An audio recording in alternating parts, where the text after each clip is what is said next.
पुंडलीक वरदे हरिविठ्ठल श्री ज्ञानदेव तुकाराम गोपाल कृष्ण भगवान की जय। माऊली ज्ञानेश्वर महाराज की जय। जगद्गुरु तुकाराम महाराज की जय। तीर्थी धोंडा पाणी देव रोकडा सज्जनी, मिळालिया संत संग समर्पिता भले अंग। तीर्थी भावफळे येथे अनाड तेवळे, मिळालिया संत संग समर्पिता भले अंग। तुका म्हणे पाप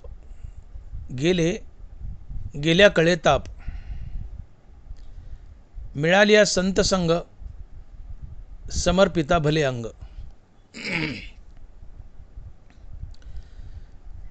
प्रस्तुत कीर्तनरूपी सेवेसाठी निवडलेला अभंग हा जगद्गुरु श्री संत तुकाराम महाराज यांचा 4 चरणाचा आणि संतपर प्रकरणातील अभंग आहे। तुकोबराय म्हणतात, तीर्थी धोंडा पाणी देव रोकडा सज्जनी। तीर्थी धोंडा पाणी देव रोकडा सज्जनी।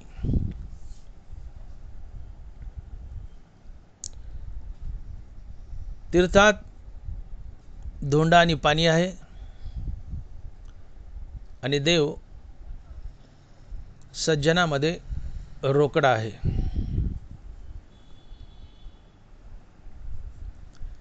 मग हा सज्जन म्हणजे काय, रोकडा म्हणजे काय?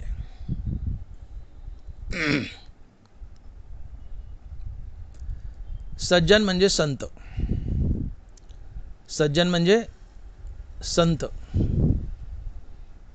तुकोबाराय एका अभंगातून बोललेत, पुण्यवंत व्हावे घेता सज्जनांची नावे। सज्जन म्हणजे संत। संतांचं नामस्मरण केलं की पुण्य लाभतं। पुण्यवंत व्हावे घेता सज्जनांची नावे। सज्जन म्हणजे संत।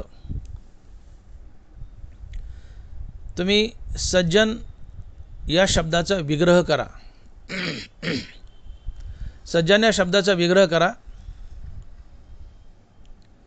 सज्जन बरोबर सत अधिक जन। सज्जन बरोबर सत अधिक जन। सत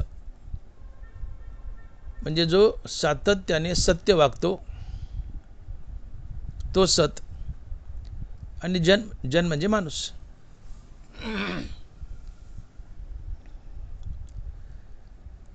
सज्जन हा शब्द फोडा। सज्जन या शब्दाचा विग्रह करा। सज्जन बरोबर सत अधिक जन। सत म्हणजे जो सत्याने वागतो तो सत, आणि जन म्हणजे माणूस। अर्थात सज्जन म्हणजे जो सातत्याने सत्याने वागतो तो, आणि सातत्याने जो सत्याने वागतो असा संत आणि भगवंत हे दोनच असतात। सातत्याने जे सत्याने वागतात असा संत आणि भगवंत हे दोघच असतात। आणि म्हणून तुकोबाराय म्हणतात की सत्य तू सत्य तू सत्य तू विठ्ठला। सत्य तू सत्य तू सत्य तू विठ्ठला, कागा हा दाविला जगताकार। भगवंत सद चिद आनंद स्वरूप आहे। तर हा सज्जन शब्द संत सुचवतो। सज्जन बरोबर सत अधिक जन, आणि म्हणून सज्जन म्हणजे संत। आणि रोकडा म्हणजे नगद, रोकठोक, प्रत्यक्ष जिवंतपणीच मिळालेला मोक्ष।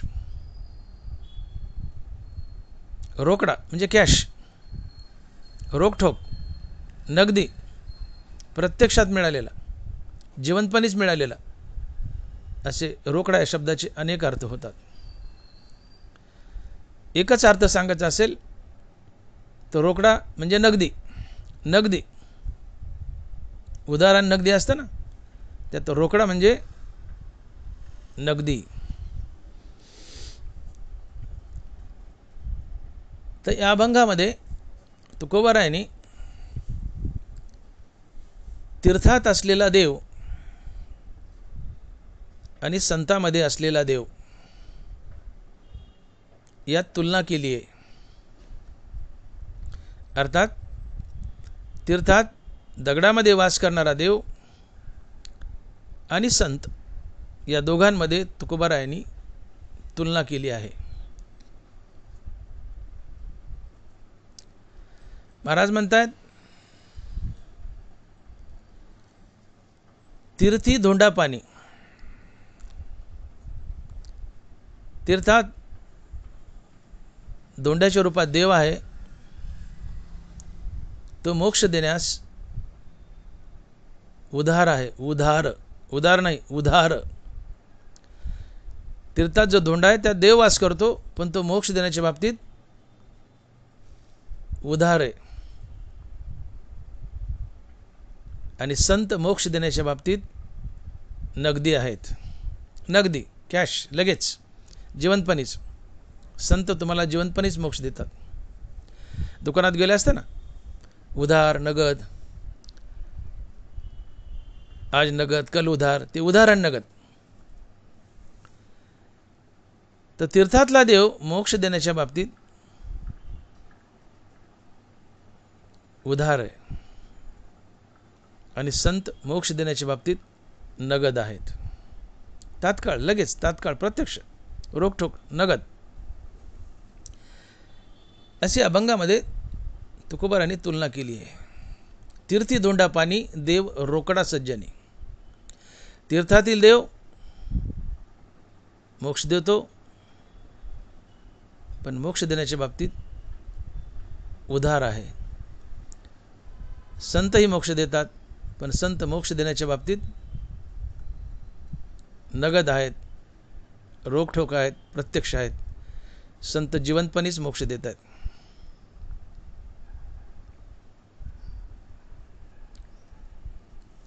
आणि म्हणून तुकोबारायांनी तुलना केली आहे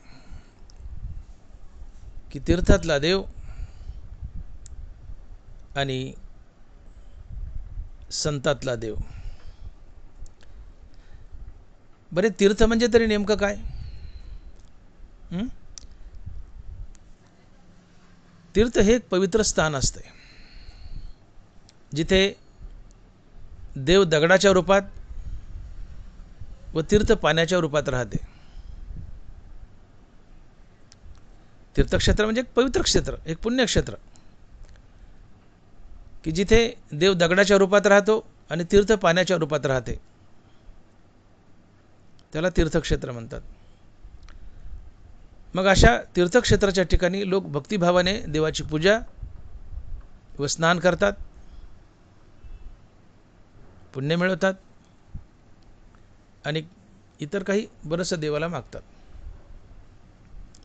तर तीर्थ म्हणजे जिथं मंदिर आहे, मंदिरात दगडाचा देव आहे आणि देवाच्या समोर किंवा सभोवताली पाणी आहे. तर हा तीर्थातील देव दगड असतो आणि हाच देव तीर्थ असतो किंवा पाणी असतो. आणि अशा तीर्थक्षेत्राच्या ठिकाणी लोक भक्तिभावानं जातात, देवाची पूजा करतात, त्या तीर्थात स्नान करतात, आपलं पाप घालवतात, देवाची भक्तिभावानं पूजा करून पुण्यही मिळवतात, इतर काही मिळवतात. अशा तीर्थाची, अर्थात अशा तीर्थात राहणाऱ्या देवाची, तीर्थात जो दगड आहे त्या दगडात राहणाऱ्या देवाची आणि संतांची तुकोबारायांनी अभंगात तुलना केली आहे.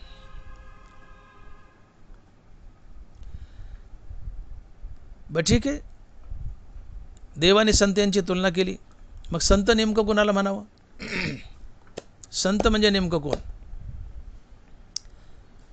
आजकाल आम्ही 4 कीर्तनं केली, 4 प्रवचनं केली की स्वतःला संत म्हणून घेतो. जगही आम्हाला संत म्हणतं, आम्हाला मजा वाटते. 10 अभंगाचे 10 कीर्तनावर आम्ही महाराज झालो. जग आम्हाला संत म्हणतं, आम्ही आनंदाने संत म्हणून घेतो. मग आम्ही संत आहोत का?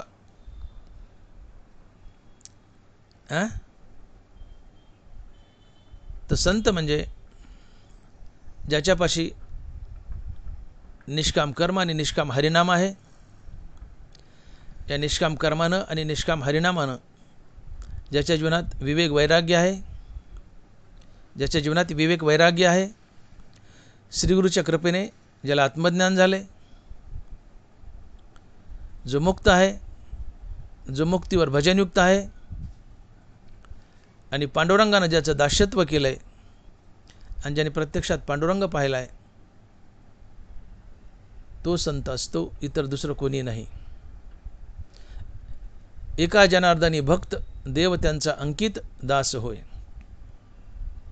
ज्याच्यापाशी विवेक वैराग्य आहे, श्रीगुरूच्या कृपेने ज्याला आत्मज्ञान झाले, जो मुक्त आहे, जो मुक्तीवर भजनयुक्त आहे, ज्याने प्रत्यक्षात पांडुरंग पाहिला आणि पांडुरंगाने ज्याची चाकरी केली आहे, तो संत असतो. अर्थात जो ज्ञान गिळून गोविंद गातो तो संत असतो. सोप्या भाषेत बोलायचं झालं तर जो देवहून देवाचं नाव घेतो तो संत असतो. जो देवहून देवाचं नाव घेतो तो संत असतो. ऐसा बोधची केवळू होऊने असे निष्कळू, त्याही वरी भजन शिडू माझ्या ठाई ज्ञानोबराय. आत्मबोध झालाय, मुक्त झालाय, पण मुक्त होणे देवाचं नामस्मरण चालूच आहे. मुक्तीवरी भजनयुक्त महाभागवत उद्धव. जो ज्ञान गिळून गोविंद गातो, जो मुक्तीवर भजनयुक्त आहे, जो देवहून देवाचं नाव घेतो तो संत असतो. मग यात आम्ही कीर्तनकार बसतोत का बघावं. नसत बसेल तर मग स्वतःला संत म्हणून घेऊ नये. मी जे बोललो यात तुम्ही बसता का बघा. बसला तर तुम्ही संत, नाही बसलात तर तुम्ही साधे कीर्तनकार किंवा संत वाङ्मयाचे प्रचारक. स्वतःला संत म्हणून घेऊ नका. जगात सगळ्यात दुर्मिळ काय तर संतपद आहे. संतपद हे 5वं पुरुषार्थ आहे. मोक्ष सगळ्यात दुर्मिळ आहे, तो 4था पुरुषार्थ आहे. आणि या 4थ्या पुरुषार्थाच्या पुढे 5वा पुरुषार्थ आहे, ते संतपद आहे. संतपदे मोक्षापेक्षाही अवघड आहे.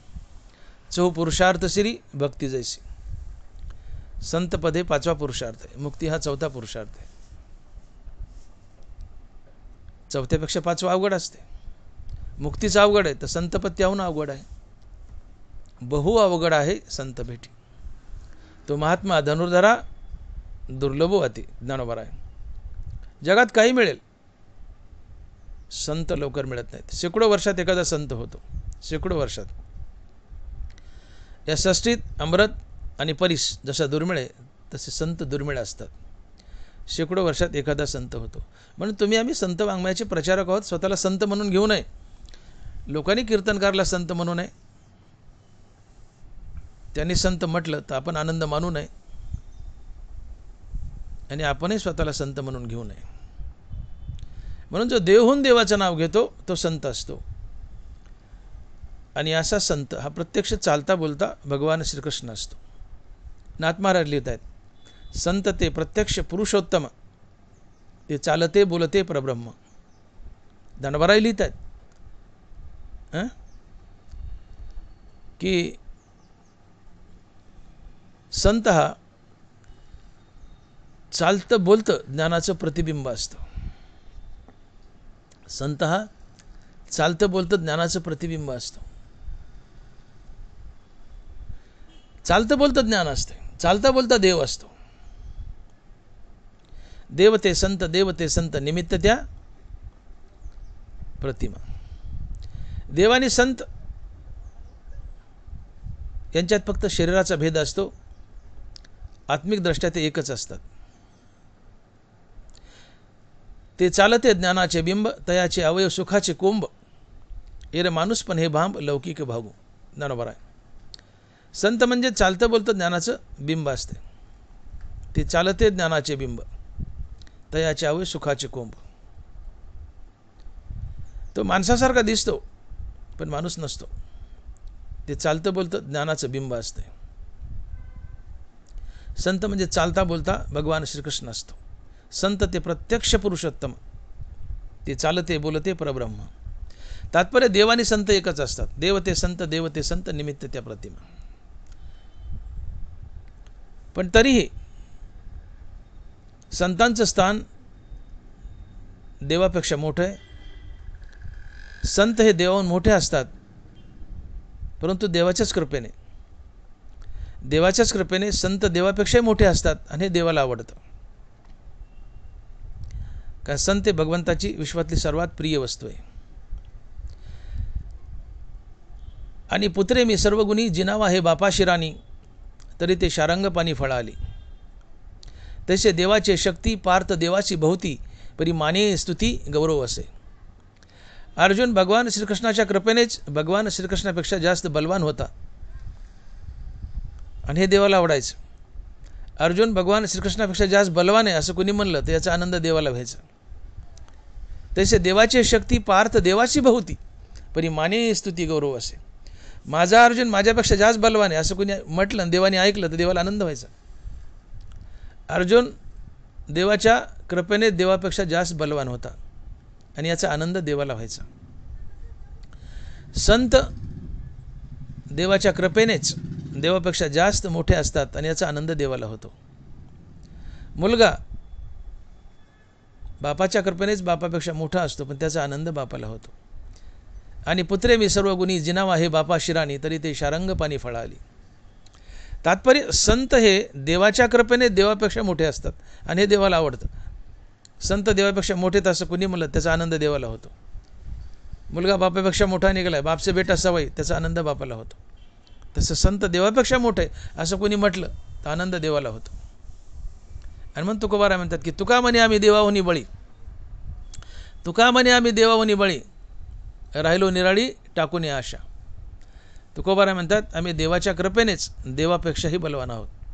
देवापेक्षा बलवान आहोत पण देवाच्या कृपेने, हे विसरायचं नाही. तसे देवाची शक्ती पार्थ देवाशी भोवती. अर्जुन देवापेक्षा जास्त बलवान पण देवाच्या कृपेनेच. संत देवापेक्षा जास्त बलवान जास्त मोठे पण देवाच्याच कृपेने. आणि म्हणून इथे तुकोबारायांनी संतांचा महिमा वर्णिला आहे आणि देव आणि संत यांची तुलना केली या अभंगात. की तीर्थी धोंडा पाणी, अभंगाच्या पहिल्या शरणात महाराज म्हणतात की तीर्थी धोंडा पाणी देव रोकडा सज्जनी. तीर्थी धोंडा पाणी देव रोकडा सज्जनी. तीर्थात काय असतं म्हणले?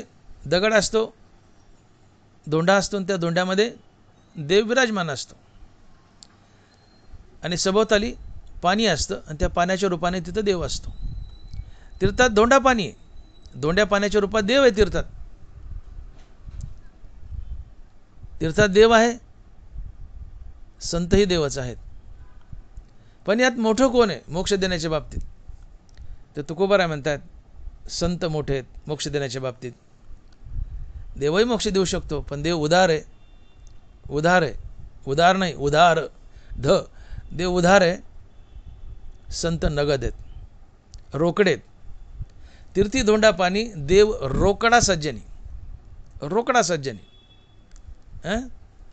कॅश, रोकडा, चलन, प्रत्यक्ष, नगदी. संत मोक्ष देण्याच्या बाबतीत नगदी आहेत, नगद आहेत. देव उदार आहे.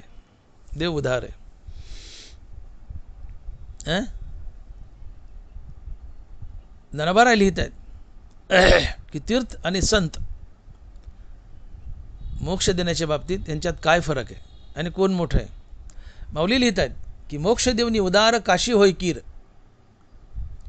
परी वेचने लागे शरीर ती गावी. काशी मोक्ष देते पण एक तर आयुष्यभर काशीत राहावं लागतं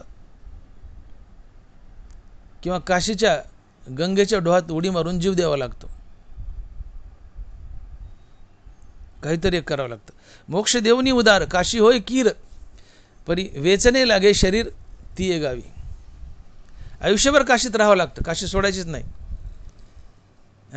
क्षेत्र संन्यासी आयुष्यभर काशीत राहायचं, काशी सोडायचीच नाही. किंवा काशीत गंगेच्या डोहात उडी मारून जीव द्यायचा. काय परवडलं तो मोक्ष? मोक्ष मेल्यावरी. काशी मोक्ष देते पण मेल्यावर, आणि जीवही जातो. जीविताची हानी होय. हिमवंतो दोषी खाय परी जीविताची हानी होय, तसे शुचित्व नव्हे सज्जनाचे. हिमालय पर्वत चढला तर दोष जातो, पाप जातं, तुम्ही मुक्त होता. पण हिमालय चढताना घसरून तुम्ही पडून मरू शकता. किंवा वर जर गेलेच, माथ्यावर गेलेच, झालेच सक्सेसफुल गेलेच, तर तिथे एवढा गारवा असतो की त्या थंडीने काकडून तुम्ही मरता. मोक्ष मिळतं पण तिथं मरावं लागतं हिमालयावर बी. हिमवंतू दोषू खाय परी जीविताची हानी होय. काशी मोक्ष देते पण मरावं लागतं. हिमालय मोक्ष देतो पण मरावं लागतं. मोक्ष मेल्यावर मोक्ष जीवही जातोय. शुचित्वे शुची गंगा होय, आणि पाप तापही जाय परी तेथे आहे बुडणे एक. पुन्हा मरणच आलं. गंगा मोक्ष देते, काशीतली गंगा मोक्ष देते, पण तिच्या डोहात बुडावं लागतं, मरावं लागतं. म्हणजे जेवढे काही तीर्थक्षेत्र आहेत ते तुम्हाला मोक्ष देत आहेत, पण तुम्हाला मरावं लागतं. आणि मेल्यावर मोक्ष आहे. जीविताची हानी आणि मेल्यावर मोक्ष आहे. काय कामाचं आहे आमच्या? ठीक आहे, निवळच कामाचं नाही असं नाही, पण मेल्यावर आहे. प्रसिद्धी मिळाली पण मेल्यावर मिळाली, जिवंतपणी नाही मिळाली. जिवंतपणी प्रसिद्धी मिळाली, आनंद उपभोगता येतो की बाबा कीर्ती आहे, प्रसिद्धी आहे. जिवंतपणी अमके आहेत, तमकेत लय मोठे आहेत. कुठल्या क्षेत्रात घ्या, जिवंतपणी प्रसिद्धी मिळाली, आनंद उपभोगता येतो. पण मेल्यानंतर प्रसिद्धी किंवा कीर्ती मिळाली आपण पाहायला नसतो. तसं मेल्यावर मोक्ष मिळतो, मरावं बी लागतं, मेल्यावर मोक्ष मिळतो. तो आनंद पाहायला आपण नसतो. पण तीर्थ मोक्ष देतं पण मेल्यावर. आणि ही उधारी आहे. तीर्थात धोंडा आहे, धोंड्यात देव आहे. हा तीर्थातल्या धोंड्यातला देव मोक्ष देतो पण उदार आहे. तुमचा जीव घेतो, मारतो आणि मेल्यावर मोक्ष देतो. हा उदार मोक्ष झाला. पण संतांचं तसं नाही आहे. संताबद्दल काय लिहितात ज्ञानोबा आहे? खोलिये पारो नेनिजे तरी भक्ती न बुडीजे, रोकडाची लाहिजे न मरता मोक्ष. खोलिये पारो नेनिजे तरी भक्ती न बुडीजे, रोकडाची लाहिजे न मरता मोक्ष. संतांचं मोठेपण, संतांचं ज्ञान इतकं आगाध आणि एवढं खोल आहे. आणि खोल असून सुद्धा तिथं बुडण्याची भीती नाही, मरण्याची भीती नाही. संत तुम्हाला बुडू देत नाहीत, मरू देत नाहीत, बुडू देत नाहीत. जिवंत ठेवतात आणि जिवंतपणीच रोकडा मोक्ष देतात. रोकडाची लाहिजे न मरता मोक्ष. शब्दप्रयोग बघा, रोकडाची लाहिजे न मरता मोक्ष. जिवंतपणीच मोक्ष मिळतो आणि रोकडा लगेच, नगद, तात्काळ याला रोकडा म्हटले. ज्ञानोबारांनी काय म्हटले? रोकडाची लाहिजे न मरता मोक्ष. तुकोबाराय म्हणतात देव रोकडा सज्जनी, सारखाच अर्थ आहे. संत शरणागती केली, संत मोक्ष देतात, रोकडा देतात, रोकठोक देतात, नगद देतात, तात्काळ देतात, जिवंतपणीच देतात. संत जिवंतपणीच मोक्ष देतात. तीर्थक्षेत्र मोक्ष देतं पण मेल्यावर देतं. संत मोक्ष देतात तो जिवंतपणीच आणि तात्काळ. तीर्थक्षेत्रही मोक्ष देतं पण खूप उशिरा आणि मेल्यावर. मग काय चांगले? हीच गोष्ट तुकोबाराय अभंगाच्या पहिल्या चरणात सांगतात. आणि महाराज की बाबा तीर्थी धोंडा पाणी देव रोकडा सज्जनी. तीर्थी धोंडा पाणी देव रोकडा सज्जनी. तीर्थही मोक्ष देत आहे पण उशिरा देतं, मेल्यावर देतं. संतही मोक्ष देतात, नगद रोखठोक देतात, तात्काळ देतात, जिवंतपणीच देतात. ही तफावत आहे. आणि म्हणून तुलनाच केली तर तीर्थापेक्षा संत हे कितीतरी पटीने मोठे आहेत. संत तीर्थापेक्षा कितीतरी मोठे आहेत. संत तीर्थाचेही तीर्थ असतात.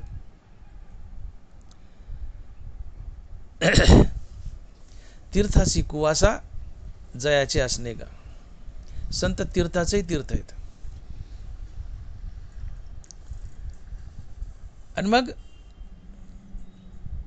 तुम्हाला जर संत जिवंतपणीच मोक्ष देत असतील, मग असे संत जर तुम्हाला मिळालेच, असे संत जर तुम्हाला मिळालेच, तर या संतांना तुम्ही आपलं अंग समर्पण करा. यात तुमचं भलं आहे. ह्या अभंगाच्या दुसऱ्या चरणात आणि महाराज लिहितायत, मिळालिया संत संग समर्पिता भले अंग. मिळालिया संत संग समर्पिता भले अंग. तुकोबाराय म्हणतात की संत तुम्हाला जिवंतपणीच मोक्ष देत आहेत आणि तात्काळ देत आहेत. आणि मग असे संत जर मिळालेच तुमच्या भाग्याने, तर तुम्ही तुमचं अंग संतांना समर्पण करा. यात तुमचं भलं आहे. किंवा संतांना अंग समर्पण करणं हेच भलं आहे. आणि मग महाराज म्हणतात की मिळालिया संत संग समर्पिता भले अंग. एक तर संत भेटी फार कठीण आहे. जगात मी बोललो की जगात काही मिळेल पण संत मिळणार नाहीत. बहु अवघड आहे संत भेटी. बहु अवघड आहे संत भेटी, परी या जगजीठी कृपा केली. मोठी मौज आहे. पा भगवंताच्या कृपेने संत भेटी होते आणि संतांच्या कृपेने देव भेटतो. जिवंत मोक्षात चालले. देव मोक्ष देतो पण मेल्यावर. देव मोक्षाच्या बाबतीत उधार आहे. संत मोक्ष देतात पण जिवंतपणीच. संत मोक्षाच्या बाबतीत नगद आहेत. म्हणून संत देवापेक्षाही महान आहेत, मोठे आहेत मोक्ष देण्याच्या बाबतीत. पण एक विशेष आहे, संत जरी जिवंतपणीच मोक्ष देत असले तर भगवंताच्या कृपेनेच संत भेटतात आणि संतांच्या कृपेनेच देव भेटतो, अर्थात मोक्ष मिळतो. तुकोबारा लिहितात बहु अवघड आहे संत भेटी. झालं एक, संत भेटी अवघड आहे. पुढे लिहितात परी या जगजेठी कृपा केली. संतांची भेट अवघड आहे पण कुणाच्या कृपेने संत मिळाले, परी या जगजेठी कृपा केली. म्हणजे जगजेठीच्या कृष्णाच्या कृपेने संत मिळतात आणि संताच्या कृपेने देव भेटतो. वाईस वर्षा आहेत, दोघं एकमेकाला पोषक आहेत. देवाने कृपा केली तर संत भेटतील आणि संताने तुम्हाला परीक्षेत पास केलं तरच तुम्हाला देव भेटेल, अर्थात मोक्ष मिळेल. एखादा विद्यार्थी परीक्षेला बसलाय आणि उत्तम पेपर लिहिला आहे, 90% मार्क मिळतील इतका छान पेपर लिहिला आहे, 90% मार्क मिळतातही. पण 90% मार्क मिळतील असा पेपर लिहूनही तो पेपर एक्झामिनरनं, परीक्षकानं तपासावा लागतो. तपासून त्या पेपरवर 90 मार्क टाकावे लागतात 100 पैकी. तो पेपर विद्यापीठाला पाठवावा लागतो. विद्यापीठ त्या परीक्षकाची सही पाहते, 90% दिलेले मार्क पाहतं, तपासलेला पेपर पाहतं आणि मग विद्यापीठ मार्क मेमो तयार करतं आणि त्या विद्यार्थ्याला डिग्री देतं. काय झाले, विद्यार्थी स्वबळावर 90% मार्क घेऊन स्टँड झालाय, पण परीक्षकांना शिक्कामोर्तब करावा लागतो की हा विद्यार्थी 90% मार्क घेण्यास पात्र आहे, तेव्हा विद्यापीठ डिग्री देतं. तसं तुम्ही स्वबळावर देव बनता, देवहून देवापुढे उभे राहता. साधना करताना रामनामानं तुम्ही देवहून देवापुढे उभे राहता, पण तरीही श्रीगुरूने, संताने त्यावर शिक्कामोर्तब करावा लागतो की हा भक्त देव बनण्यास योग्य आहे, तेव्हा तुम्हाला सायुज्य मुक्ती मिळते, तुम्ही देव बनता. 90% मार्क घेण्याच्या योग्यतेचे तुम्ही 90% मार्क घेतले स्वबळावर, तरी परीक्षकांना सांगावं लागतं विद्यापीठाला हा 90% मार्क घेण्याच्या योग्यतेचा आहे, तेव्हा विद्यापीठ तुम्हाला डिग्री देतं. तसं स्वबळावर तुम्ही देव झाला, देव होऊन देवापुढे उभा राहिलात, तरी श्रीगुरूंना संतांना सांगावं लागतं की देवा हे संत होण्याच्या पात्रतेचे, याला संत बनवा. आणि म्हणून संत हे परीक्षक आहेत, एक्झामिनर आहेत. आणि म्हणून संत भेट दुर्मिळ आहे, पण संत भेट जर झालीच योगायोगाने तर तुकोबाराय म्हणतात तुम्ही भाग्यवान आहेत. सगळं अंग समर्पण करा, आपला देह समर्पण करा. तनु मनु जीवे चरणाशी लागावे, अगर्वता करावे दास्य सकळ. तुकोबाराय म्हणतात मिळाली संत संग समर्पिता भले अंग. संत संग मिळाला, संत भेटले की आपलं अंग समर्पण करा. तुकोबाराय म्हणतात. ज्ञानोबाराय म्हणतात की तनु मनु जीवे चरणाशी लागावे, अगर्वता करावे दास्य सकळ. ते ज्ञान पैगा बरवे, जरी मनी हाती आणावे, तरी या संता भजावे सर्वस्वेसी. जे ज्ञानाचा कुरुठा, ते तर सेवा हाची दारवंटा, स्वाधीन करी सुभटा ओळगोनी. तरी तनुमनु जीवे चरणाशी लागावे, अगर्वता करावे दास्य सकळ. मग अपेक्षित जे आपुले, तेही सांगतील किर पुसले, तेत अंतकरण बोधले संकल्पा नाही. अंतकरण बोधले संकल्पा नाही. की बाबा संत भेटी दुर्मिळ आहे. संत तात्काळ मोक्ष देतात, रोख मोक्ष देतात, नगद मोक्ष देतात आणि जिवंतपणेच मोक्ष देतात, हे सगळं खरं आहे. पण संत भेटी दुर्मिळ आहे.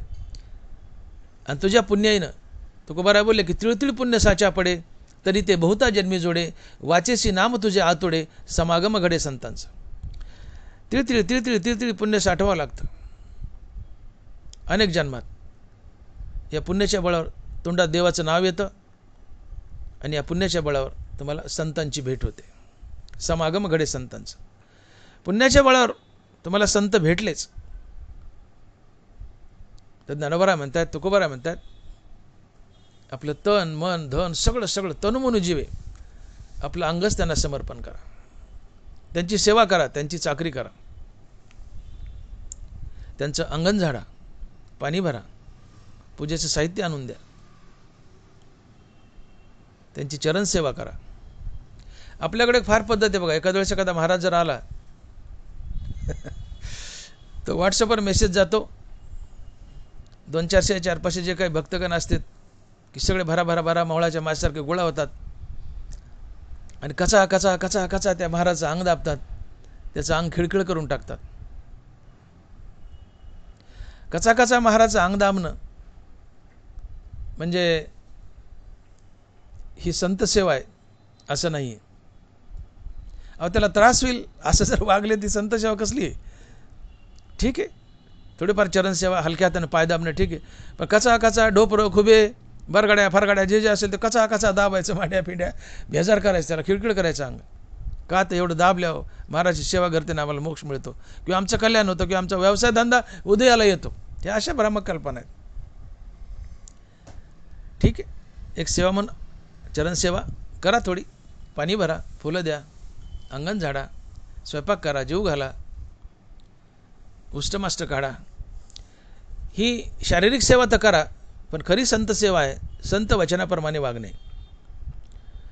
संतांना देवाला काय आवडतं? तया सर्वात्मका ईश्वरा, स्वकर्म कुसुमाची वीरा, पूजा केली व व्यापारा तोषा लागी. आपलं कर्म देवाची पूजा म्हणून करा आणि मुखानं सतत रामकृष्ण हरी नामाचा जाप करा. या दोन गोष्टी करणं म्हणजे खरी संत सेवा आहे. मग या संत सेवेने देवही प्रसन्न होतो. म्हणून ये पूजे रिजलेनी आत्मराजे, वैराग्य सिद्धी देजे पसाया, वैराग्य सिद्धी देजे पसाय तया. म्हणून ये पूजे रिजलेनी आत्मराजे, वैराग्य सिद्धी देजे पसाय तया. तुम्ही निष्काम कर्म करा, निष्काम हरिनाम घ्या, ही खरी संत सेवा आहे. आणि या पूजेने या सेवेने देव प्रसन्न होतो आणि तुम्हाला प्रसाद म्हणून वैराग्य देतो. श्रीगुरूची तुमच्यावर कृपा होते, ते तुम्हाला आत्मज्ञान देतात, मुक्त करतात. आणि मग संत भेटी अवघड आहे. संत जर भेटलेच तर आपला देह त्यांना समर्पण करा. तनुमनु जीव चरणाशी लागावे, देह समर्पण करा. तो का म्हणे प्राण करा देवासे अर्पण. तुम्ही त्या संतासाठी जगा, ते सांगतील ते ऐका. आणि म्हणून खरा सदशिष्य संत भेटीसाठी तडपडत असतो. दरबारा लिहितात, कै हे बिरडे फिटेल कै तो स्वामी भेटेल, कै हे बिरडे फिटेल कै तो स्वामी भेटेल. युगावनी वडील निमिषमानी, युगावनी वडील निमिषमानी. एक एक सेकंद युगापेक्षा मोठा वाटतो. कधी मला सद्गुरू भेटेल आणि सद्गुरूच्या कृपेने मला देव भेटेल, ही तडप असते. आणि याला म्हणतात तनुमनु जीव चरणाशी लागाव. ही तडप यावी, ही तडप यावी की मला सद्गुरू भेटावा, संत भेटावा आणि सद्गुरूच्या कृपेने मला देव भेटावा. ही तडप येणं ही खरी संत सेवा असते. ही तडप नाही आहे मनात श्रीगुरू भेटण्याची किंवा देव भेटण्याची, तडप नाही आहे. आणि उगा कचा कचा कचा अंग दाबायचं, हातपाय दाबायचं, हा मतलब आहे आपला. संसारात भरभराट किंवा बरकती व्हावी म्हणून, असं नाही.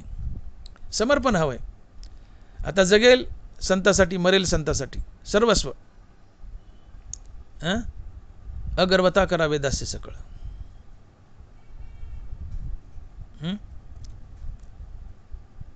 गुरुचरण उपासिता वैराग्यसी, गुरुचरण उपासिता वैराग्यसी. वैराग्य धारण करून गुरुच्या चरणाची सेवा करा. गुरु प्रसन्न होईल, आत्मज्ञान देईल, मुक्त करेल. कारण आत्मज्ञान एक अशी वस्तू आहे की ती फक्त संतापाशीच असते. दरबारा लिहितात, आत्मज्ञाने चोखडी संत जे माझी रूपडी, ते तर दृष्टी पडो आवडी कामिने जैसी. या जगतात आत्मज्ञान फक्त संतापाशीच असतं आणि आत्मज्ञानाशिवाय मोक्ष मिळत नाही. ज्ञानेविन मोक्ष नाही हा सिद्धांत वेद बोले हात उभारोनी. आत्मज्ञानाशिवाय मोक्ष नाही, आत्मज्ञान फक्त संतापाशी आहे. आणि म्हणून हे आत्मज्ञान संताकडून हस्तगत करायचे, त्यासाठी संत शरणागती, संत सेवा करायची. जसा PhD झालेला मनुष्यच तुम्हाला PhD देऊ शकतो, MBBSच्या पुढे MSMD झालेला मनुष्य तुम्हाला MSMD देऊ शकतो, तसं संतच तुम्हाला आत्मज्ञान देऊ शकतो, इतर दुसरं कोणी नाही. आणि आत्मज्ञानाशिवाय मुक्ती मिळत नाही. आणि म्हणून हे आत्मज्ञान प्राप्त करण्यासाठी संत सेवा करायची, आपला देह संताला समर्पण करायचं. आणि म्हणून महाराज म्हणतात की मिळाल्या संत संग समर्पिता भले अंग, मिळाल्या संत संग समर्पिता भले अंग. फक्त संतच आत्मज्ञान येत. आत्मज्ञाने चोकडी संत जे माझी रूपडी, ते तर दृष्टी पडो आवडी कामिने जैसी. कशी दृष्टी पडू द्या? एक तरुण सुंदर मुलगी ती प्रियकराला निहाळते किंवा प्रियकर तिला निहाळतो, ही जी दृष्टी एकमेकावर पडते, तशी संतावर दृष्टी पडू द्या. अर्थात सर्वस्व संताला अर्पण करा आणि त्यांची मनोभाव सेवा करा. वैराग्य धारण करून सेवा करा. गुरुचरण उपासिता वैराग्यसी. आणि मग कुणालाही श्रीगुरू म्हणू नका, फक्त संत हा श्रीगुरू असतो. नाथ महाराज म्हणतात की मंत्र तंत्र उपदेशिते घरोघरी गुरु आहेत ते, परी शिष्या ते मिळवी सद्वस्तू ते, श्रीकृष्ण त्या ते श्रीगुरु मानी. जुटूर मुटूर मंत्रतंत्र सांगणारे घरोघरी गुरु आहेत म्हणले, पण जो मुक्त आहे आणि शिष्याला मुक्ती मिळवून देऊ शकतो तो श्रीगुरू असतो, तो सद्गुरू असतो. मंत्रतंत्र उपदेशिते घरोघरी गुरु आहेत ते, परी शिष्या ते मिळवी सद्वस्तू ते, श्रीकृष्ण त्या ते श्रीगुरु मानी. जो मुक्त आहे आणि इतरांना मुक्ती मिळवून देतो तो श्रीगुरू असतो, तो सद्गुरू असतो आणि तो संत असतो. आणि म्हणून कुणी स्वतःला श्रीगुरू सद्गुरू म्हणून घेऊ नये. कुणी सध्या स्वतःच्या पाठीमागे लावतंय श्रीगुरू आमका आमका, सद्गुरू आमका आमका. अरे जो संत आहे तो श्रीगुरू आहे, तो सद्गुरू आहे. मग तुम्ही संत आहात का? मी संताची व्याख्या सांगितली. जो निष्काम कर्माने निष्काम नामानं, ज्याच्याजवळ विवेक वैराग्य, श्रीगुरूच्या कृपेने ज्याला आत्मज्ञान झालंय, जो मुक्त आहे, मुक्तीवर भजनयुक्त आहे, ज्याने प्रत्यक्षात पांडुरंग पाहिला आणि पांडुरंगाने ज्याची चाकरी केली, तो संत असतो. अर्थात जो देवहून देवाचं नाव घेतो तो संत असतो. मग तुम्ही देव झालात का? देवहून देवाचं नाव घेता का? देहून देवाचं नाव घेत असाल तर तुम्ही संत आहे, जरूर लावा. पण देहून देवाचं नाव घेत नसाल, अर्थात तुम्ही देवच झाले नाही, म्हणजे संत झाले नाही, तर तुम्ही श्रीगुरू कसले? आणि मग कुणी या उपाध्या लावून आहेत मागं, श्रीगुरू अमका अमका, सद्गुरू आपला अमका अमका नाही आहे. नाथमार मंत्र तंत्र उपदेश ते घरोघरी गुरु आहेत ते, परी शिष्य ते मिळवी सद्वस्तू ते श्रीकृष्ण त्या ते श्रीगुरु मानी. जो मुक्त आहे आणि इतरांना मुक्ती देऊ शकतो तो संत असतो. अलग लक्षामध्ये. कैवल्याचा अधिकारी मोक्षाची सोडी बांधी करी, का जळाचे परी तडोट उघे. जो मोक्षाचा गठुडा बांधतो आणि सोडतो तो श्रीगुरू असतो, तो संत असतो. अर्थात जो स्वतः मुक्त आहे आणि इतरांना मुक्ती मिळवून देतो तो श्रीगुरू असतो, सद्गुरू असतो, तो संत असतो. म्हणून फक्त संतच श्रीगुरू असतात, सद्गुरू असतात, इतर दुसरं कोणी नाही. म्हणून श्रीगुरू सद्गुरू शब्दाचा अपमान करू नये. कुणी आपल्या पाठीमागं श्रीगुरू सद्गुरू लावू नये. तोच श्रीगुरू, तोच सद्गुरू असतो जो संत आहे. अर्थात जो स्वतः मुक्त आहे आणि इतरांना मुक्ती मिळवून देऊ शकतो तोच श्रीगुरू, तोच सद्गुरू आणि तोच संत. आणि म्हणून पृथ्वी निदाने भरली आहे परी पायाळविना प्राप्ती नव्हे. आत्मा स्वतः सिद्ध आहे परी गुरुकृपाला आहे तरीच प्राप्ती. पृथ्वी नाना प्रकारच्या संपत्तीने भरलेली आहे, पण ती संपत्ती सांगण्यासाठी शोधण्यासाठी पायाळ लागतो. व्हावे लोचन पायाळाचे. तसं आत्मज्ञान आमच्या शरीरात मूळचंच आहे, ते आमच्या शरीरात हरपले, पण ते सांगण्यासाठी श्रीगुरू लागतो, सद्गुरू लागतो, अर्थात संत लागतो. पृथ्वी निदाने भरली आहे परी पायाळविना प्राप्ती नव्हे. आत्मा स्वतः सिद्ध आहे परी गुरुकृपाला आहे तरीच प्राप्ती. आमच्या शरीरात आत्मा स्वतः सिद्ध आहे, आत्मज्ञान आमच्या शरीरातच आहे, पण ते हरपले, ते दाखवायला श्रीगुरू लागतो. तेव्हा ते आम्हाला दिसतं किंवा कळतं आणि आम्ही श्रीगुरूच्या कृपेने मुक्त होतो. प्राप्तीचीच प्राप्ती, आत्मज्ञान प्राप्तच आहे, ती प्राप्ताची प्राप्ती, पण दाखवायला श्रीगुरू लागतो. एकदा एका बाईची नथ हरपली, सारा घर शोधू लागली, परेशान झाली. नथ हरपली, नथ हरपली. सगळ्यांना सांगितलं, घरातल्या माणसाला, नथ काय सापडाना. ननंद भावजाई होत्या, भावजाईची नथ हरपली. ननंदबाईकडे गेली, अवहिंस नथ हरपली, अवहिंस नथ हरपली. नंदिनी नथ पाहिली, म्हणल्या वहिनी इकडे या. धरली आणि आरशापुढं नेली आणि म्हणली, वहिनी दिसते का नथ कुठं? म्हणली, अगं बाई बाई बाई बाई बाई, माझ्याच मंगळसूत्रात अडकली, माझ्याच मंगळसूत्रात अडकली. नथ तिच्या नाकातून गळली, तिच्याच मंगळसूत्रात अडकली, पण दाखवली ननंदेने, दाखवली ननंदेने. तसं आमचंच आत्मस्वरूप आमच्या शरीरात हरपलंय, पण दाखवतात संत. बाबजाची नथ नाकातून गळाली, मंगळसूत्रात अडकली, अर्थात तिच्या शरीरात हरपली आहे. नथ दाखवली ननंदेने. आमचं आत्मज्ञान, आमचा मोक्ष आमच्या शरीरात हरपले, आमचं आत्मज्ञान आमच्या शरीरात हरपले, पण दाखवतात सद्गुरू श्रीगुरू अर्थात संत. आणि म्हणून ज्ञानोबा लिहितात की हरपले आपण पे पावे, ते संता ते पाहता गिमसावे, म्हणून वानावे ऐकावे तेची सदा. संताचा नाम जप करा. जयराम जयराम कृष्णार हे भजन तर चालूच ठेवा, पण सोबत ज्ञानदेव तुकाराम ज्ञानदेव तुकाराम हे भजनही चालू ठेवा.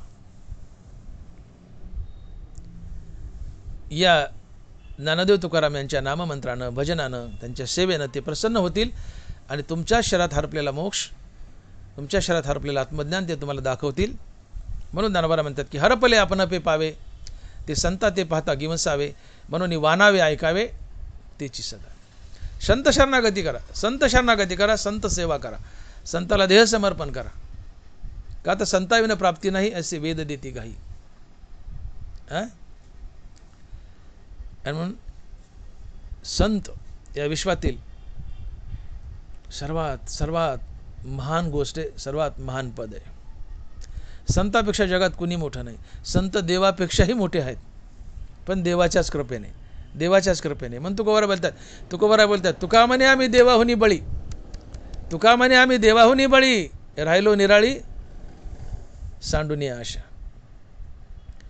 तुकोबारा म्हणतात आम्ही देवापेक्षा बलवान आहोत, देवापेक्षा मोठे आहेत, पण देवाच्याच कृपेने. तसे देवाची शक्ती पार्थ देवासी भोवती परी माने स्तुती गौरव असे ज्ञानोबा आहे. संत देवापेक्षाही मोठे आहेत पण देवाच्याच कृपेने. आणि मन संत देवापेक्षा मोठे आहेत म्हणूनच जिवंतपणी नगद मोक्ष देतात, रोकडा मोक्ष देतात. देव मोक्ष देतो पण मेल्यावर देतो. देव मोक्ष देतो पण मेल्यावर. संत मोक्ष देतात जिवंतपणीच, जिवंतपणीच. हनुमंत तुकोबारा म्हणतात की तीर्थी धोंडा पाणी देव रोकडा सज्जनी. तीर्थात धोंडा पाणी, हा धोंडा पाणी देवच आहे, हाही मोक्ष देतो पण मेल्यावर. संताचं तसं नाही. संतही देवच आहेत, संतही मोक्ष देतात पण जिवंतपणीच. रोकडा मोक्ष, रोकडा मोक्ष, रोकडाची लाहिजे न मरता मोक्ष. देव मोक्ष देतो पण मेल्यावर. तीर्थातला देव मोक्ष देतो पण मेल्यावर. संत मोक्ष देतात पण जिवंतपणीच. आणि जिवंतपणी मिळालेला मोक्ष याला ज्ञानोबा रोकडा म्हणतात. रोकडाची लाहिजे न मरता मोक्ष. तुकोबाराय म्हणतात की देव रोकडा सज्जने. तीर्थी धोंडा पाणी देव रोकडा सज्जने. आणि म्हणून तुम्हाला तीर्थापेक्षा संतांचं आकर्षण जास्त असावं. मोठी गंमत आहे. आम्हाला संतांचं आकर्षण नाही हो, आम्हाला आकर्षण आहे तीर्थाचं. गंमत आहे मोठी. आम्ही कथा कीर्तनात जाऊन बसावं सारखं, प्रवचनात कीर्तनात सारखं जाऊ जाऊ बसावं, पण माणसं पाय पडू पडू धरू धरू आणावं लागतात कीर्तनाला. पण तीर्थयात्रेला गाड्या करू करू जातात, पैसे घालतात, 50,000 लाख लाख रुपये खर्च करतात नवरा बायको जोडीला. पैसे खर्च करून तीर्थाला जातात पण संताकडे येत नाहीत. लोक पैसे खर्च करू करू तीर्थाला जातात पण फुकटच्या कीर्तनाला येत नाहीत. फुकटच्या कीर्तनाला येत नाहीत. कशी मौजे बघा. चारधाम यात्रा आहे ना, पैसे खर्च करून जातात. एक जोडी, मला भाव नाही माहीत पण 1,000,000 रुपये खर्च नक्कीच येतो. 1,000,000 रुपये त्या तीर्थयात्रेचा रेट जो भाव जो असेल 1,000,000 रुपये खर्च नक्कीच येतो.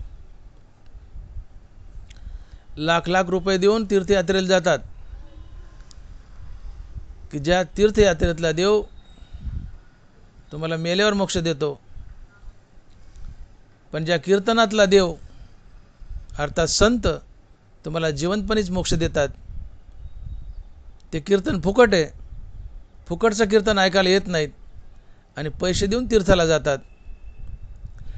आणि तीर्थयात्रा तेव्हाच फलद्रूप होते ज्यावेळेस तुमच्या अंतकरणात भाव आहे, अन्यथा नाही. हे तुकोबारा या अभंगाच्या 3ऱ्या चरणात सांगतात आणि महाराज लिहित आहेत तीर्थी भाव फळे येथे अनाड तेवळे. तीर्थी भाव फळे येथे अनाड तेवळे. तुम्ही आम्ही तीर्थाला जातो, कुठलाही तीर्थ असू द्या, तीर्थाला जातो, पण तीर्थाला जाताना आमच्या अंतकरणात जर भाव असेल देवाबद्दल तरच तीर्थ तुम्हाला फळ देतं.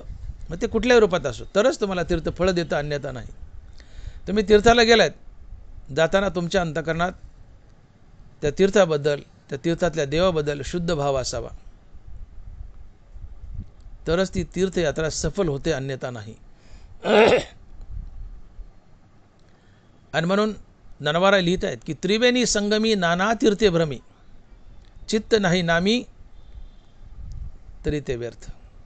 त्रिवेणी संगमी नाना तीर्थे भ्रमी, चित्त नाही नामी तरी ते व्यर्थ. त्रिवेणी संगम, नाना प्रकारच्या तीर्थाला तुम्ही जाता, पण तुमचं चित्त जर हरिनामात स्थिर नसेल, तीर्थयात्रा करताना तुमचं चित्त जर हरिनामात स्थिर नसेल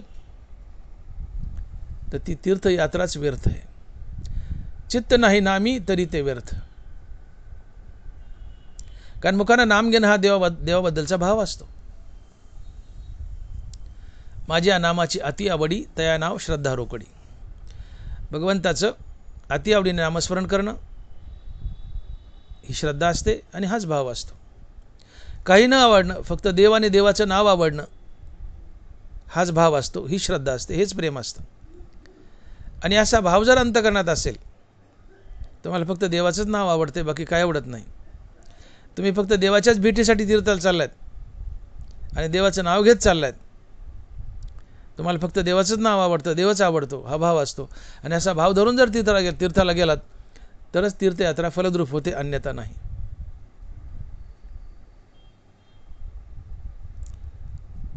मग आम्ही तीर्थयात्रेला जाताना असा शुद्ध भाव घेऊन जातो का?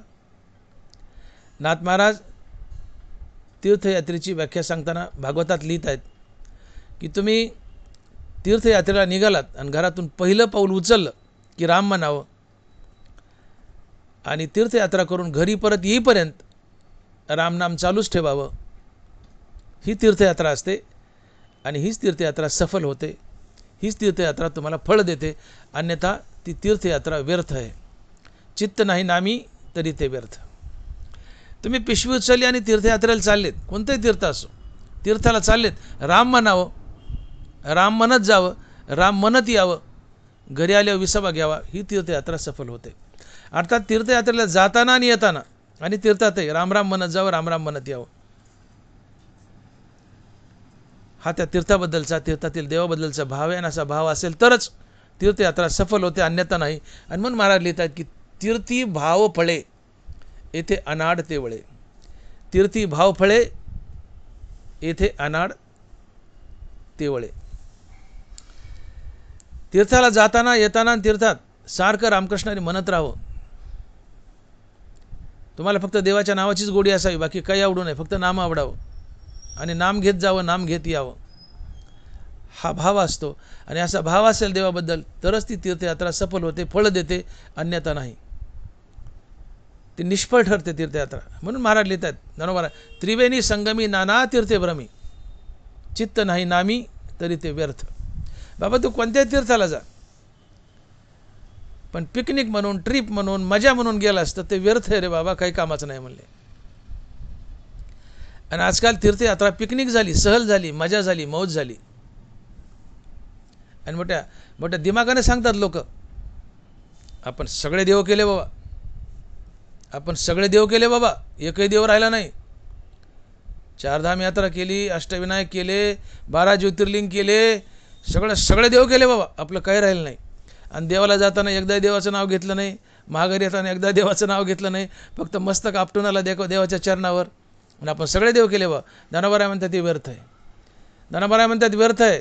त्रिवेणी संगमी नाना तीर्थे भ्रमी, चित्त नाही नामी तरी ते व्यर्थ. तीर्थाला जाताना, तीर्थात आणि परत येताना, जाताना येताना आणि तीर्थातही नित्य रामनामाचा जप चालू असावा, तर ती तीर्थयात्रा सफल होते, अन्यथा नाही. बस फुकट झाली आहे. आधार कार्डावर कोणी काही वय लावलेत. 70 वर्ष मनुष्य 75 वय करून घेतो. 40 वर्षाची बाई 65 वर्ष वय करून घेते. 40 वर्षाची बाई 65 वय करून घेते, अर्ध्या तिकटावर फिरते. 70चं 75 करून घेतो, फुकट फिरतो. करायचं काय मग? चला तीर्थाला, गप्पा झोडत जायचं, गप्पा झोडत द्यायचं, बस फुकट आहे. लोकांना पगार फार झालेत, लाखावरच पगार आहेत, लाखावर पगार आहेत. कपल असेल तर 2-2 लाख. गाड्या झाल्यात, एवढ्या गाड्या झाल्यात मुंगीसारख्या, काही दिवसांनी रस्त्याने चलता यायचं नाही माणसाला, इतक्या गाड्या झाल्यात, चलता यायचं नाही. दवाखाने कमी चाललेत, इतके गॅरेज फुल चाललेत, कारण माणसापेक्षा गाड्या जास्त झाल्यात. गाड्याचे डॉक्टर अतिशय श्रीमंत झालेत, माणसाचे डॉक्टर गरीब व्हायलेत. माणसापेक्षा गाड्या जास्त झाल्यात, गाड्याचे मेकॅनिक डॉक्टरपेक्षा श्रीमंत व्हायलेत. गाड्याच्या एवढ्या झाल्यात, पगार वाढला, औचा भाऊ, कपल डबल पगार, घरोघरी गाडी आहे. बारक्या तर उत आल्या, पण मोठी घरोघर गाडी झाली. थोडी अपवाद वगळा, पण घरोघर गाडी व्हायच्या मागे आता किंवा झालीच. मग घरची गाडी आहे. जे गरीब आहेत त्यांना एस टी फुकट आहे, चला काय, चला तीर्थाला. चला तीर्थाला. फॅड झाले उठ की तीर्थयात्रा. जाताना एकदाही देवाचं नाव नाही, येताना एकदा देवाचं नाव नाही. सिनेमाचे गाणे ऐकत जायचे, वात्रट जोक करत जायचे, ह्या म्या करत जायचं गाडीत. देवाच्या पाया पडायचं, निघाला माघारी. ज्ञानोबा म्हणतात हे व्यर्थ आहे, हे व्यर्थ आहे. चित्त नाही नामी तरी ते व्यर्थ. मग शहाणावा त्रिवेणी संगमी नाना तीर्थे भ्रमी, चित्त नाही नामी तरी ते व्यर्थ. अनेक प्रकारचे तीर्थ करतो, पण जाताना येताना देवाचं सारखं नाव घेत नाही, ती तीर्थयात्रा व्यर्थ आहे म्हणले. आणि मग तुम्ही 4 धाम करा नाही तर 5 धाम करा, काही करा, हे व्यर्थ आहे. तुम्ही दिमागाने सांगता आपण सगळे देव केले बाबा, आपण सगळे देव केले बाबा, एकही देव राहिला नाही बाबा. अरे पण ते व्यर्थ आहे ना. तुझं चित्त हरिनामात कुठं होतं म्हणून ते व्यर्थ आहे. चित्त नाही नामी तरी ते व्यर्थ. मनुष्य रिटायर झाला की पहिलं लगे बुकिंग करतो 4 धामची. अरे गाथा बघा ना, काय म्हणतात आमची तुकोबार आहे, बाप बाप तीर्थ पंढरी भो वैकुंठ महेवरी. बाप बाप तीर्थ पंढरी भो वैकुंठ महेवरी. पंढरपूर सगळ्या तीर्थाचा बाप आहे आणि पृथ्वीवरचं साक्षात वैकुंठ आहे की जिथं वैकुंठ नायक पांडुरंग परमात्मा राहतो. एक पंढरपूर सोडलं तर तुम्हाला कुठं जायची गरजच नाही आहे. याचा अर्थ जाऊ नका असं मला म्हणायचं नाही, पण नित्य नियमाने एक पंढरपूर करा, आळंदी करा, देहू करा आणि पैठण करा. बस महाराष्ट्रातल्या लोकांनी 5व्या तीर्थाला जायचीच गरज नाही. पंढरपूर, देहू, आळंदी, पैठण, बस 5व्या तीर्थाला जायचीच गरज नाही. आणि जर कोणाला जायचंच असेल तर जाताना रामराम म्हणत जा, येताना रामराम म्हणत या. तीर्थात गेल्यावर रामराम म्हणा तर तीर्थ आता सफल, अन्यथा ती व्यर्थ आहे. चित्त नाही नामी तरी ते व्यर्थ. त्रिवेणी संगमी नाना तीर्थे भ्रमी, चित्त नाही नामी तरी ते व्यर्थ. गप्पा मारत गेले, गप्पा मारत आले, गाणे ऐकत गेले, गाडीत सीडी लावली, ऑडिओ लावला, व्हिडिओ लावला, गाणे ऐकत गेले, गाणे ऐकत आले, मजा करत गेले. तीर्थयात्रा व्यर्थ आहे, काही फळ मिळत नाही. पैसा गेला, गाडीचं डिझेल पेट्रोल गेलं, खाण्यापिण्यात पैसे गेले, व्यर्थ आहे, शून्य आहे. आणि म्हणून तीर्थयात्रा एक मजा झाली, मौज झाली, ट्रिप झाली. मरणाची गर्दी पंढरपुरात, मरणाची गर्दी. तुम्ही पंढरपूरलाही जरी गेले तर विठ्ठल विठ्ठल म्हणत नाही गेले, येतानाही विठ्ठल विठ्ठल नाही म्हणले, तिथे सारखं विठ्ठल विठ्ठल नाही म्हणले, ती पंढरपूरची यात्राही तुमची सफल होत नाही. तुम्ही कोणत्याही तीर्थाला जा, नाथ महाराज स्पष्ट सांगतात, पिशवी उचलली, घरातून पाऊल टाकलं की राम म्हणत जा आणि येईपर्यंत राम म्हणत या, तर तुमची तीर्थयात्रा सफल आहे, अन्यथा नाही आहे. आम्ही पिक्चरचे गाणे म्हणत जातो, गाणे ऐकत जातो. काय चवल त्या तीर्थयात्रेला? अहो तुम्ही तीर्थयात्रेला रामराम म्हणत गेले तर तुमच्या गाडीचा अपघात होत नाही. तुकोबाराय साक्ष देत आहेत. मार्गी चालता मुखी नामवानी, असे चक्रपाणी मागे पुढे. तुम्ही जर तीर्थयात्रेला किंवा कुठेही, तीर्थयात्रा नाही कुठेही प्रवासात निघा, कोणत्याही गावाला जा, गाडीत बसलाय तर रामराम म्हणतायत, तो राम तो कृष्ण तुमच्या गाडीच्या मागे पुढे धावत असतो, तुमचा अपघात होऊ देत नाही. गाडीत बसल्या बसल्या तुम्ही राम म्हणताय, तुमच्या गाडीचा अपघात होऊ शकत नाही. तुकोबाराय लिहित आहे, शब्द तुकोबारायचा आहे, मार्गी चालता मुखी नामवानी, असे चक्रपाणी मागे पुढे. तुम्ही गाडीने प्रवास करतायत, मग कुठे जा, तीर्थयात्रा काय कुठे दुसरीकडे जा, गाडीत बसल्या बसल्या राम म्हणतायत, तुमचा अपघातच होत नाही, कारण तो राम तो कृष्ण तुमच्या गाडीच्या मागे पुढे पळत असतो तुमचा अपघात टाळण्यासाठी. मग अनेक लोक तीर्थाला जातात, अपघात होतात, दगावतात. जाताना येताना मुखात नाम नसतं, जाता येता मुखात नाम असेल, गाडीत बसल्या बसल्या तर अपघात होऊ शकत नाही. तो कृष्ण धावतोय गाडीच्या पुढे, मार्गी चालता मुखी नामवानी, असे चक्रपाणी मागे पुढे. आणि मग देवाचं नाम घेत जाणं, नाम घेत येणं, ही तीर्थयात्रा आहे. आम्ही असं करतो का? आमच्याकडे पैसा फार झाला आहे किंवा खुळपट कल्पना आहेत. 4 धाम केले म्हणजे सगळं मिळालं, मुक्तीच मिळाली. हा मोक्ष एवढा सोपं आहे का? आणि मग रिटायर व्हायला आला, महिना राहिला की बुकिंग करतो, रिटायर झालं की पळतो. आणि आल्यावर कण होतं मग, बापरे कुठे जावं आपण, केदारनाथला जाऊन आहे रे बाबा, कुठे जाऊ आपण, केदारनाथला जाऊन आहे रे बाबा. बाकीचे 3 धाम लय सोपेत रे बाबा, पण केदारनाथ लय अवघड रे बाबा. जगून वाचून आलो रे बाबा, देवाचा उपकार झाला रे बाबा.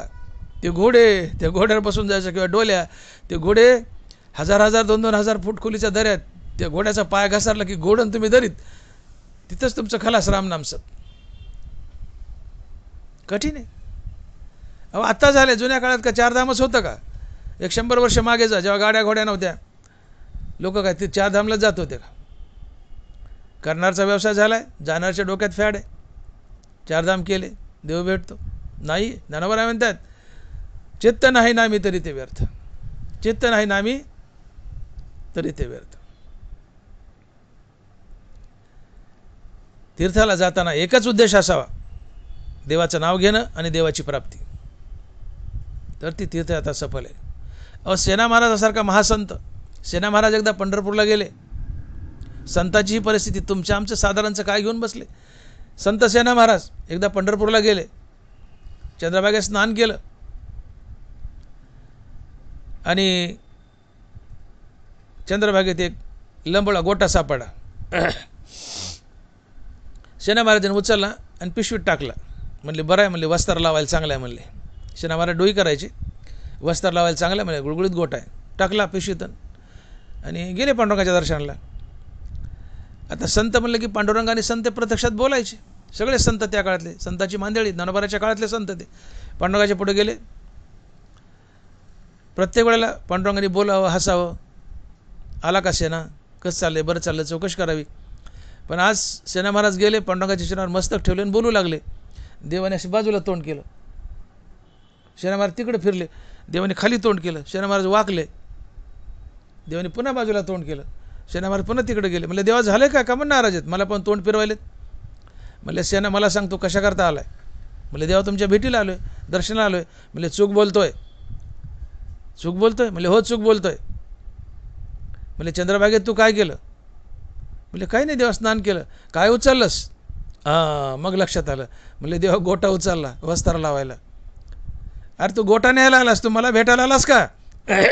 पांडुरंग म्हणतोय सेना महाराजाला, अरे तू गोटा न्यायला आलास वस्त्र लावायला, तू मला थोडंच भेटायला आला. निघ म्हणले जा.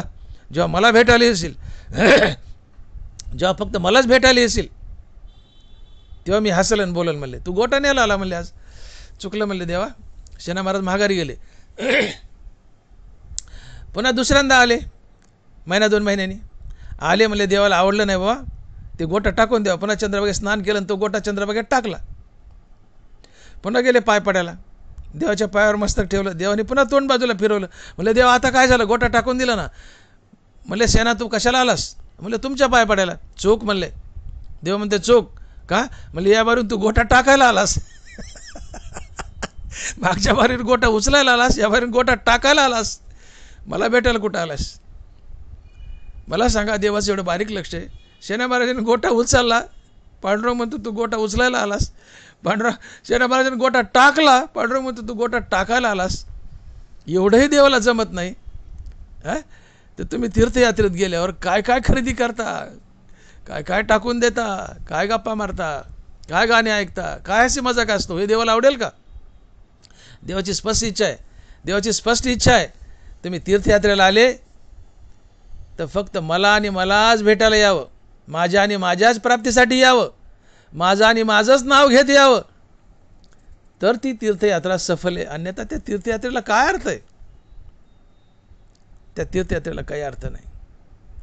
ती तीर्थयात्रा सफल होत नाही. गाड्यान घोड्यान पैसा झालाय भरपूर, नोकऱ्या जबरदस्त पगार आहेत. पगार नसले तर किरायाच्या गाड्या करतात, ग्रुप करतात, चारधामला जातात, नाना प्रकारच्या तीर्थाला जातात, मजा करत जातात, मजा करत येतात. जाताना देवाचं नाव नाही, येताना देवाचं नाव नाही, अंतकरणात देवाबद्दल भाव नाही. तीर्थयात्रेला चालले, अंतकरणात देवाबद्दल भाव नाही. उगा मजा म्हणून चालले, ट्रिप म्हणून, देवाबद्दल भाव नाही. तीर्थयात्रेला तर चाललेत पण देवाबद्दल भाव नाही.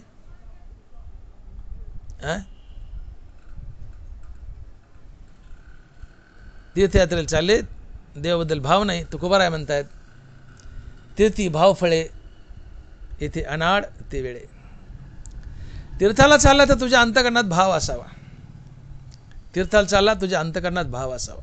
भाव नसेल, मुखात देवाचं नाव नसेल, तर तीर्थ तुला त्या तीर्थयात्रेचं फळ देत नाही. तीर्थयात्रेचं फळ देत नाही, ते वायाला जातं. तीर्थयात्रा व्यर्थ आहे. त्रिवेणी संगमी नाना तीर्थभ्रमी, चित्त नाही नामी तरी ते व्यर्थ. आणि म्हणून आम्हाला शहाणा होण्याची गरज आहे. आम्हाला शहाणा होण्याची गरज आहे. आमच्या डोक्यात जे फॅड बसलंय की तीर्थयात्रा केल्याने आपली जीवनयात्रा सफल होते, चारधाम केल्यानं आम्हाला देव भेटतो किंवा मुक्ती भेटते, पुन्हा जन्म नाही आहे. आणि म्हणून गाड्या करू पैसा खर्च करू तुम्ही तीर्थयात्रा करता. हरकत नाही, करा ना, याला कुणी नाही म्हणत नाही, करा, जरूर करा. पण ती तीर्थयात्रा करताना कशी करावी याचं भान राहू द्या.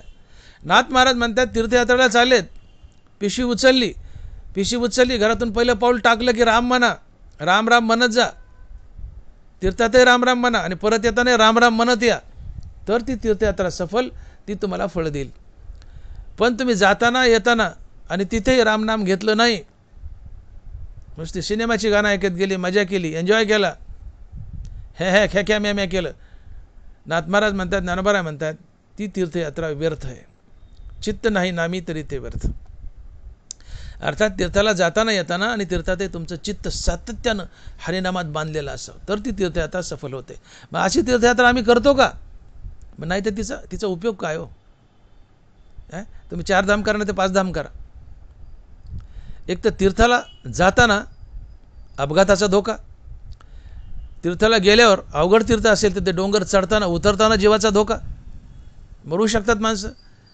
त्या केदारनाथमध्ये हिमालयाच्या दऱ्या कोसळतात, दरड कोसळते, पावसाळा असेल तर सगळं बळबळ वाहत येतं खाली, गाड्या माणसंही वाहून जातात. तीर्थात जीवाला धोका आहे, मरणाचा धोका आहे. मग तुम्ही तीर्थातल्या देवाच्या मागं का लागता की जिथं धोका आहे? तीर्थातला देव मोक्ष देतो, तीर्थात धोंडा पाणी, तीर्थातला हा धोंडान पाणी देवच आहे, हा तीर्थातला धोंडा पाणी रूपी देव मोक्ष देतो. पण मेल्यावर मोक्ष काय करायचा? आम्ही संतरूपी देव जिवंतपणीच मोक्ष देतो, त्याच्या मागे लागा ना. तुम्ही विनाकारण आपला वेळ या तीर्थात खर्च करू नका. याचा अर्थ तीर्थाला जाऊ नका असं नाही, पण डोक्यात जे बसलंय की जेवढे तीर्थ आहेत, जेवढे देव आहेत भारतात, ते सगळे करायचे. 12 ज्योतिर्लिंग, अष्टविनायक, 4 धाम, अजून वगैरे वगैरे जे असते सगळे करायचे. का? तर आम्हाला मुक्ती मिळते, जीवनयात्रा सफल होते. पण मनात भाव नसेल तीर्थाला जाताना, आणि मनातला भाव म्हणजे एका देवाशिवाय काही दुसरं न आवडणं, एक हरिनाम सोडलं तर दुसरं काही न आवडणं, हा भाव असतो. असा भाव आमच्या अंतकरणात आहे का? आम्ही हरिनाम घेत देवाला जातो का आणि देवान येतो का? हरिनाम घेत तीर्थाला जातो का, तीर्थान परत येतो का? मुखात हरिनाम नाही, हृदयात भाव नाही, तीर्थयात्रा व्यर्थ आहे, काही फळ मिळत नाही. मग का बेजार होता?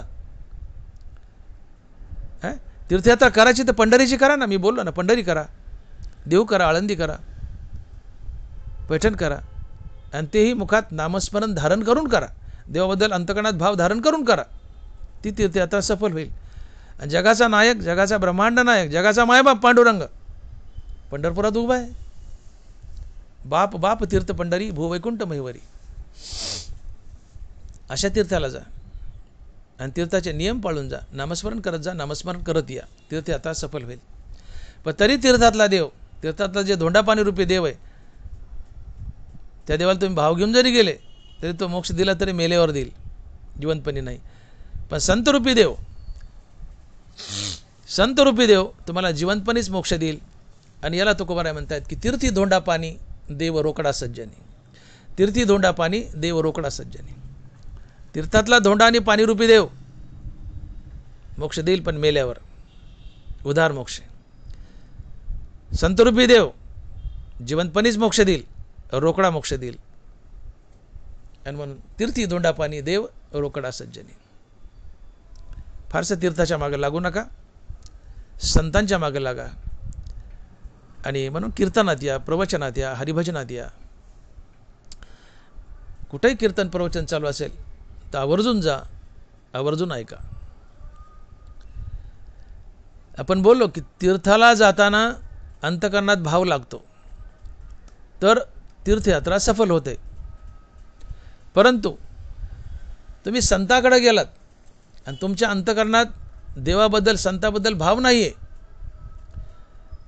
तुम्ही अनाडी आहेत, येडे आहेत, बागडे आहेत, मूर्ख आहेत, कसले असू द्या, तुमच्या मनात देवाबद्दल भाव नाही, संताबद्दल भाव नाही, येरेगाबाळ आहेत, अनाडी आहेत, असे जरी असलात तरी संत तुम्हाला स्वीकारतात आणि तुमचा उद्धार करतात. हीच गोष्ट तुकोबाराय अभंगाच्या 3ऱ्या चरणात सांगतात आणि महाराज म्हणतात की तीर्थी भाव फळे येथे अनाड तेवळे. तीर्थी भाव फळे येथे अनाड तेवळे. अंतकरणात भाव असेल आणि तीर्थयात्रा केली तर ती फळ देईल, पण अंतकरणात भाव नाही देवाबद्दल तीर्थयात्रा केली तर ती निष्फळ आहे. परंतु अंतकरणात भाव नाही आहे आणि तुम्ही संताकडे गेलात तरी संत तुम्हाला आपलंसं करतात आणि मुक्ती देतात. आपणासारखे करीते तात्काळ, नाही काळ वेळ तया लागे. हा तीर्थात आणि संतात फरक आहे. पूर्ण अभंगच तुलनात्मक आहे की तीर्थ आणि संत यात तुलना केली तुकोबारायांनी आणि तीर्थापेक्षा संत कसे मोठे आहेत हे मांडले या अभंगातून. तुम्ही तीर्थाला गेले, भाव घेऊन गेले नाही, तीर्थ फळ देत नाही. तुम्ही संताकडे गेले, अजिबात भाव नाही आहे, तरी संत तुम्हाला फळ देतात, मुक्त करतात. का तर आपणासारखे करीती तात्काळ, नाही काळ वेळ तया लागे. संत दयाळ दयाळ. संत कृपळ असतात, दयाळू असतात. अहो तो वाल्या कुळी का चांगला होता का? नंतर वाल्मिकी महर्षी झाला, आपल्याला पूजनीय येते, पण ज्यावेळेस तो वाल्या कुळी होता त्यावेळेस काय चांगला होता का? अहो 7 रानं भरली होती. शालिग्राम नावाचे दगड त्या ब्राह्मणापाशी असायचे, ते सगळं द्यायचे, पण ते शालिग्राम देत नव्हते. मग त्या वाल्याला वाटायचे शालिग्राम लयच महाग आहे का, हे मौल्यवान किमती काय की महाग आहे का, की हे जर विकलं बाजारात लय पैसे येतील, म्हणून तो म्हणता ते शालिग्राम दे, तो काळा दगड दे म्हणायचे. मग ते ब्राह्मण देत नव्हते, का ते भगवान विष्णूचं प्रतीक आहे, त्यांचा देव होता. मग ते ब्राह्मण काही द्यायचे, पिशवी पासुडी सगळे द्यायचे, पण ते शालिग्राम देत नव्हते. मग शालिग्राम देत नाही, मग त्या ब्राह्मणाला तो मारायचा. असं एक ब्राह्मण मारला आणि शालिग्राम हिसकावून घेतला की त्या शालिग्राम नावाच्या दगडानं 7 रांजणं भरली होती. 7 रांजणं, टापारे रांजणं असायचे पहिले छाती इतकाले, तसले 7 रांजणं भरले शालिग्रामने. असा वाल्या कुळी. पण ज्या वेळेस नारदाने सांगितलं की जा तुझ्या घरी तुझे बायका पोरं तुझ्या पापात भागीदार आहेत का विचारू नये, जाऊन आला, कुणीच भागीदार नाही आहे हे कळाल्यानंतर तो वाल्याकुळी नारदाच्या पायावर लोळू लागला, म्हणले उद्धाराचा मार्ग दाखवा. उपरती झाली, वैराग्य आलं, रामनाम धारण केलं मुखात, अंगावर वारूळ वाढलं. नारद महर्षीने वाल्याकुळ्याचा उद्धार केला आणि वाल्याचा वाल्मिकी झाला, महर्षी वाल्मिकी. मग वाल्या काय चांगला होता का? वाल्याच्या मनात नारदाबद्दल भाव होता का? उलट नारदाला मारायला निघाला होता तो, कुऱ्हाड दाखवली, वाल्याची कुऱ्हाड पाहिली, सगळे लटलट कापायचे, नारद हसत होते. त्या वाल्याला प्रश्न पडला, हे असलं कसले आसामीन गिरायक मिळाले म्हणले, सगळे माझ्या कुऱ्हाडीला घाबरतात आणि हेच घाबरा नाही म्हणले, हे कसं घाबरत नाही? वाल्या ज्यावेळेस मला जा घरी विचारू नये तुझ्या पापात सहभागी आहेत का तुझे कुटुंबीय, तुम्ही पळून जाताल म्हणले. म्हणले नाही जात, मला झाडाला बांध. नारदाला दाव्याने दोराने कासऱ्याने नारदाला झाडाला बांधले कासऱ्याने वाल्याने आणि मग घरी गेलाय. म्हणजे नारदाबद्दल अजिबात भाव नव्हता, नारदाला मारायचं होतं, भाव तो सोडा, नारदाला मारायचं होतं त्याला कुऱ्हाडीने, नारदाबद्दल भाव नव्हता, तरीही नारदाने त्या वाल्याचा स्वीकार केला. नारदाने वाल्याचा स्वीकार केला आणि त्याला संत बनवलं, वाल्मिकी बनवलं, महर्षी बनवलं. याला तुकोबाराय म्हणतात येथे अनाड तेवळे. तीर्थी भाव फळे येथे अनाड तेवळे. तीर्थाला तुम्हाला जायचं आहे, पण अंतकरणात भाव पाहिजे तर तीर्थ फळ देतं. तीर्थातल्या देवाला गेलायत तुम्ही, पण त्या देवाबद्दल भाव पाहिजे तर तो देव फळ देतो. पण संताकडे गेलात, भाव नाही आहे तरी संत फळ देतात. वाल्याला दिलंच की नारदाने. हा तीर्थात आणि संतात फरक आहे. आणि म्हणून आपणासारखे करीती तात्काळ, नाही काळ वेळ तया लागे. खटनट यावे शुद्ध होऊन या जावे, दमडीपिटी भावे चोखा मेळा. खटनट यावे शुद्ध होऊन या जावे, दमडीपिटी भावे चोखा मेळा. नट्या खट्या चांगल्या वाईट्या कुणी या, गरीब या श्रीमंत हलके भारी कुणी या, संत सानिध्यात गेले की शुद्ध होऊनच जातात.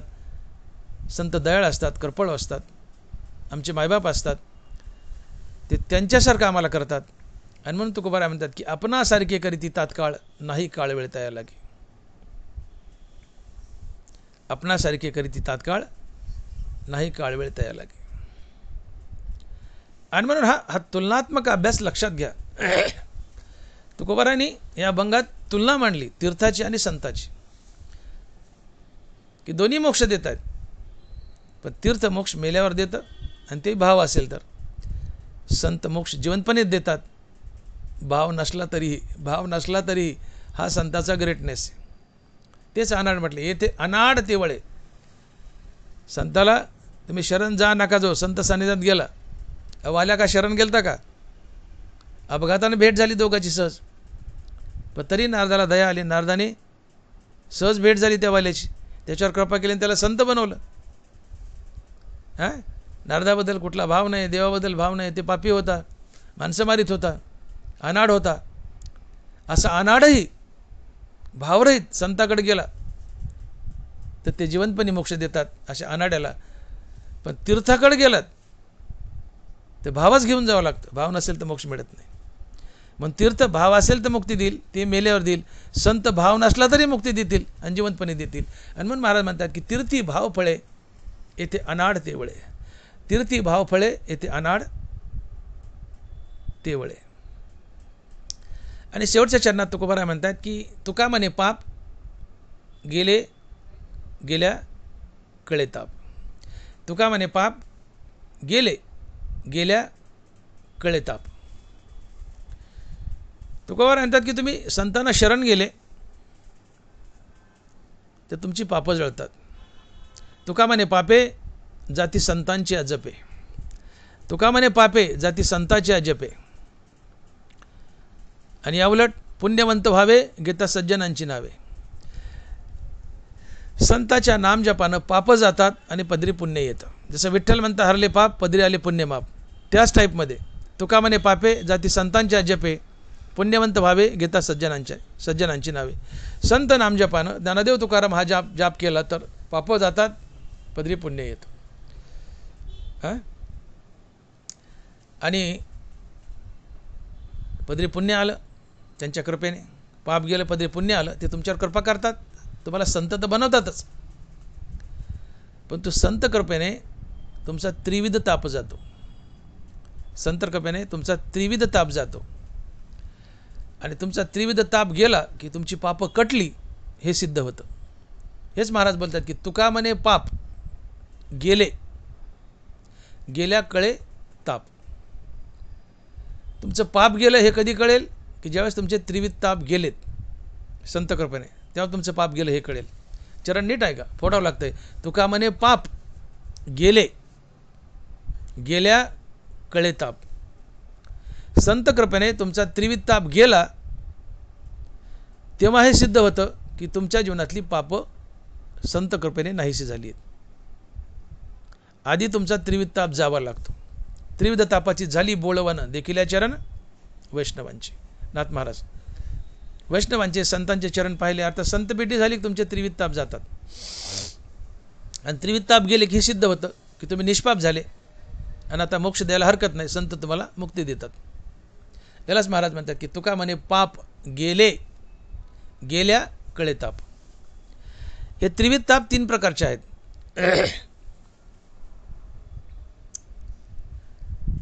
अधिदैविक ताप, अधिभौतिक ताप आणि आध्यात्मिक ताप. आधी दैविक ताप नैसर्गिक कोप. अतिवृष्टी झाली, गावच वाहून गेले, पाऊसच पडला नाही, दुष्काळच पडला. अतिवृष्टी झाली, पिकच नासले, लाल्या रोगच पडला, धुईच पडली, गाराच पडल्या, पिकाचंच नुकसान झालं. रोगाची साथच आली, करोनाच आला, माणसंच मेले. आधी दैविक ताप. ईश्वरी कोपातून किंवा नैसर्गिकदृष्ट्या, ईश्वरी कोप जरी नाही म्हटलं तर नैसर्गिक तापातून होणारा ताप किंवा पीडा हा अधिदैविक ताप.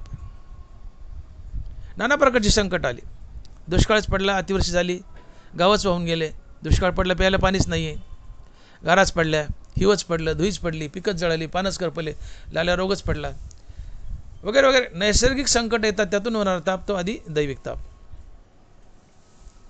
आध्यात्मिक ताप नाना प्रकारच्या बिमाऱ्या होणं, शरीर दुःखाचे कोटार, शरीर रोगाचे भांडार, नाना प्रकारचे रोग होणं, हा आध्यात्मिक ताप. आणि तिसरा आहे अधिभौतिक ताप. तुमच्या आजूबाजूला असलेल्या सजीव निर्जीव वस्तूने तुम्हाला दिलेला ताप म्हणजे अधिभौतिक ताप. कुत्रच चावलं, सापच चावला, बैलानेच मारलं, अधिभौतिक ताप. मोटरसायकलून पडलेच खाली, मुंडकच मोडलं, मांडीचं हाडच मोडलं, अधिभौतिक ताप. जिप्स ॲक्सिडेंटच झाला, कारचा ॲक्सिडेंटच झाला, टंगडेच मोडे, अधिभौतिक ताप. तीर्थयात्रेला गेली, गाडीच उलटली, अधिभौतिक ताप. कुठं तीर्थयात्रेला गेले, कुठं गेले, टेकडावर पाय घसरून पडले, खूपच मोडला, अधिभौतिक ताप. शेजारीने बांधच टोकारला, अधिभौतिक ताप. नवरा बायकोचं भांडणच झालं, अधिभौतिक ताप. पोरगच ऐकत नाही, माघारी बोलते, अधिभौतिक ताप. भावाभावात भांडणच झालं, घरच फुटलं, अधिभौतिक ताप. आपल्या सभोवताली असलेल्या कुठल्याही सजीव निर्जीव वस्तू यांनी दिलेला त्रास, अधिभौतिक ताप. हे 3 ताप आहेत आणि या 3 तापापैकी कुठला तरी एक ताप सातत्याने आमच्या मानगुटीवर येऊन बसलेला असतो, सातत्यानं, बारी बारीने. असं कधीच घडत नाही की या तिन्हीपैकी एकही ताप तुमच्या जीवनात नाही. तुम्हाला एखादा रोग झाला, रोग बरा झाला तर असं म्हणणं का आता तापमुक्त झालो. रोग झाला, रोगातून बरे झाले तर अतिवृष्टीच होईल, गाव होऊन जातील, पिकं नसतील, त्यातून तुम्ही सावरले, असं नाही आता काहीच व्हायचं नाही. अतिवृष्टीतून सावरले, शेतात एखाद बरगंजी सापच चावला, त्यातून तुम्ही नीट झाले, पुन्हा व्हायरल फिवरच झाला, अजून एखादी बिमार झाली, त्यातून तुम्ही सावरले, पुढच्या वर्षी किंवा काही दिवसांनी दुष्काळच पडला.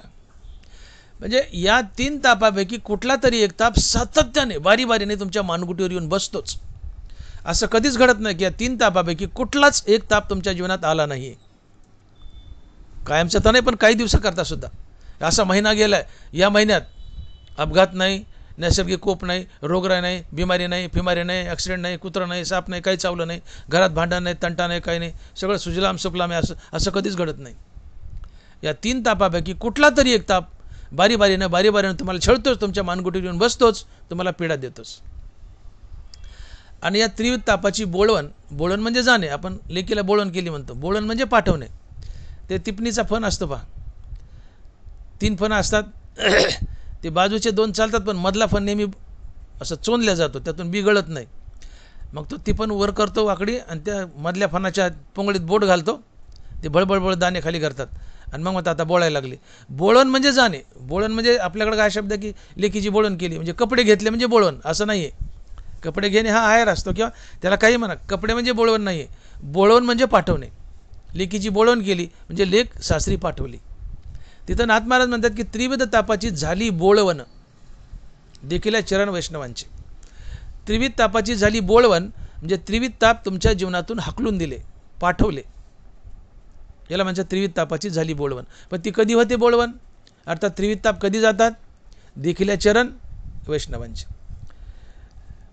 जेव्हा तुम्हाला संत भेटतील, संत चरणावर तुम्ही माथा ठेवताल, संत तुम्हाला आलिंगन देतील आणि आपल्यासारखे संत बनवतील, त्यावेळेस तुमच्या जीवनातले पूर्ण त्रिविध ताप गेले.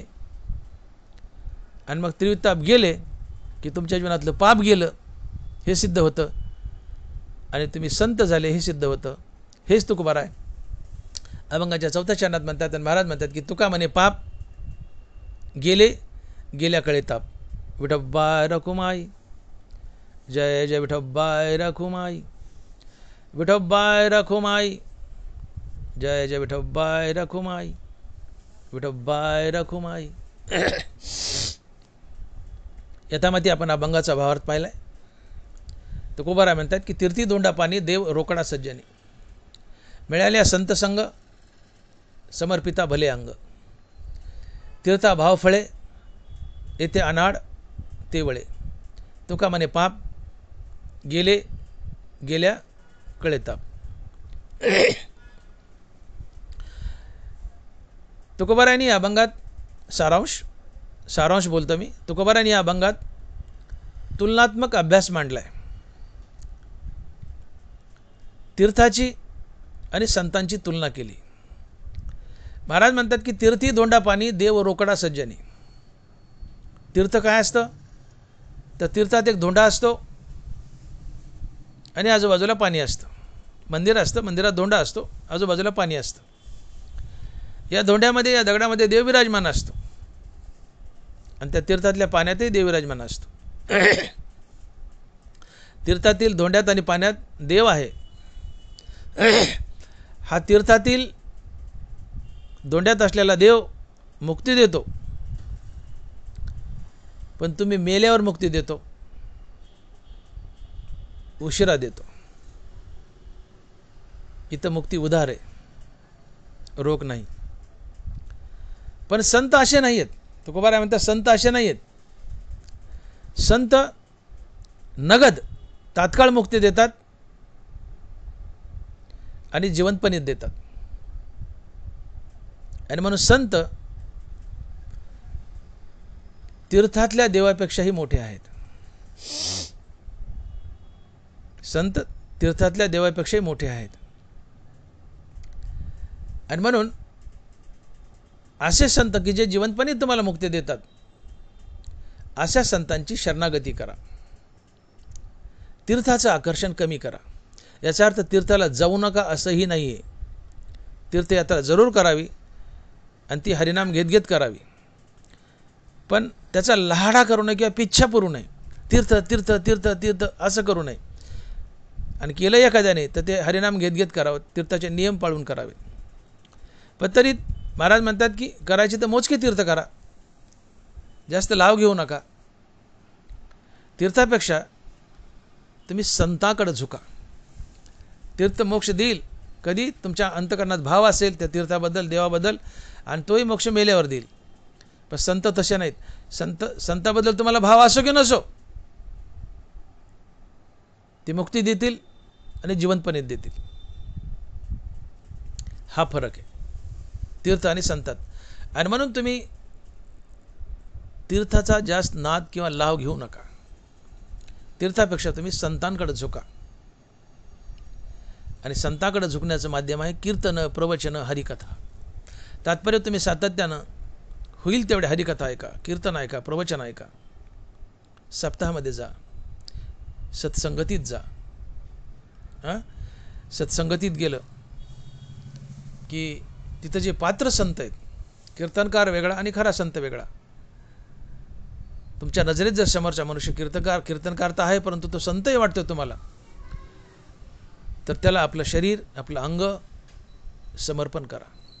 तनुमनु जीवे चरणाशी लागावे. सगळं समर्पण करा. वैराग्य धारण करून त्याची सेवा करा.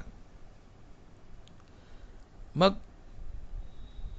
असा महात्मा, असा संत तुमच्यावर कृपा करेल आणि मग अपेक्षित जे आपले तेही सांगतील कीर पुसले, जे अंतकरण बोधले संकल्पा नाही.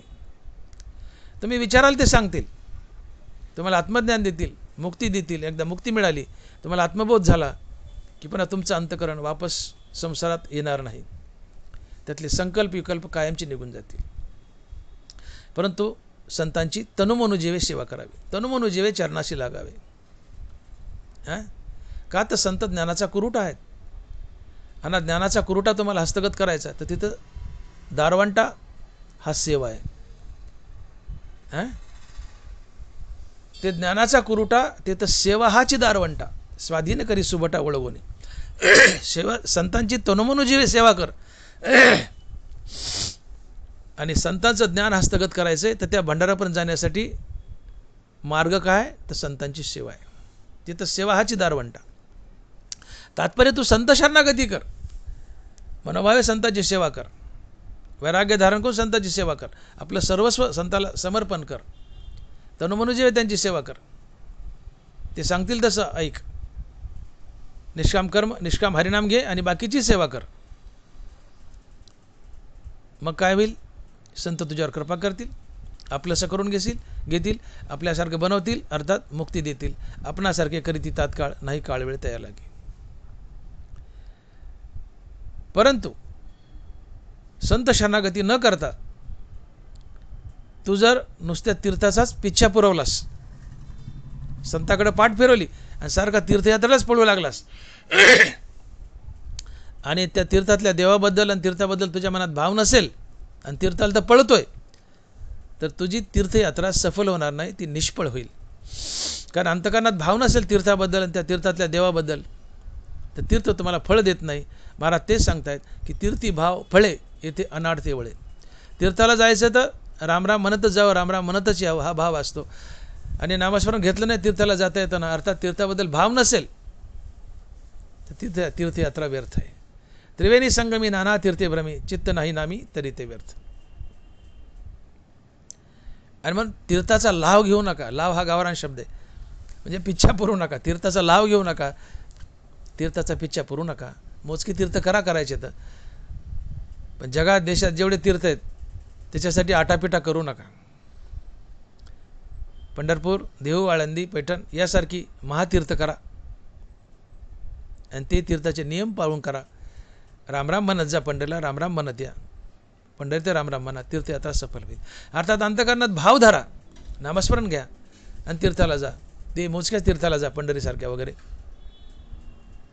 अंतकरणात भाव धरून जा, तीर्थयात्रा सफल होईल. अन्नाचा भाव नसेल तर सफल होणार नाही, निष्फळ राहील. चित्त नाही नामी तरी ते व्यर्थ. अंतकरणात भाव असेल तर तीर्थयात्रा सफल होते.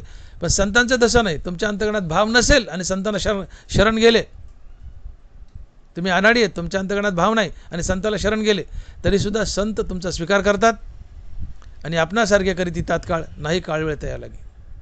म्हणजे भाव असेल तर तीर्थयात्रा सफल होते, परंतु भाव नसेल तरी संत शरणागती सफल होते. हे संतांचं विशेष. अंतकरणात भाव नाही, तीर्थाला गेले, फळ मिळत नाही. अंतकरणात भाव नाही पण हरिकथेत गेले, संताला शरण गेले, तुम्हाला मोक्ष मिळतो. कारण संताचा स्वभावच आहे. तुम्ही खट असा, नट असा, चांगले असा, वाईट असा, कसले, किती चांगले असा, किती वाईट असा, त्यांच्याकडे जो जातो तो कोणी असो, आपणासारखे करीती तात्काळ, नाही काळ वेळ तयार लागे. आणि म्हणून खटनट यावे, शुद्ध होणे जावे, दमडीपिटी भावे, चोका मिळा. पण भाव असेल तीर्थाला गेले तर तीर्थयात्रा फलद्रूप होईल. पण तू भाव नसताना संताकडे गेले तरी संत तुम्हाला मुक्ती देतील. हा संताचा उदारपणा आहे. आणि म्हणून ही जी तुलनात्मक स्टडी आहे दोन गोष्टीतली, की तीर्थ आणि संत. तीर्थातही धोंडान पाणी आहे, हा धोंडान पाणी देवच आहे, परंतु हा तीर्थातला धोंडा आणि पाणी रूपी देव तुम्ही मेल्यावर मुक्ती देतो. अर्थात हा देव मुक्ती देण्याच्या बाबतीत उदार आहे. पण संत रूपी देव जिवंतपणेच मोक्ष देतो आणि नगद देतो, तात्काळ देतो. आणि म्हणून तीर्थी धोंडा पाणी देव रोकडा सज्जनी, तीर्थी धोंडा पाणी देव रोकडा सज्जनी. आणि म्हणून तुकोबारा इशारा करतायत की फारसं तीर्थाच्या मागे लागू नका. याचा अर्थ तीर्थाला जाऊ नका असं बी तुकोबाराला म्हणायचं नाही. तीर्थाला जरूर जा, पण मोजकं जा आणि तीर्थयात्रेचे नियम पाळून जा. अर्थात तीर्थाबद्दल भाव धरा, रामनाम घेत जा, रामनाम घेत या, तीर्थ फलद्रूप होईल, पण ते मेल्यावर. मग असं असेल तर तुम्ही संताकडे जा ना, तीर्थमुक्ती देते पण मेल्यावर. हा संत जिवंतपणे देत आहेत ना.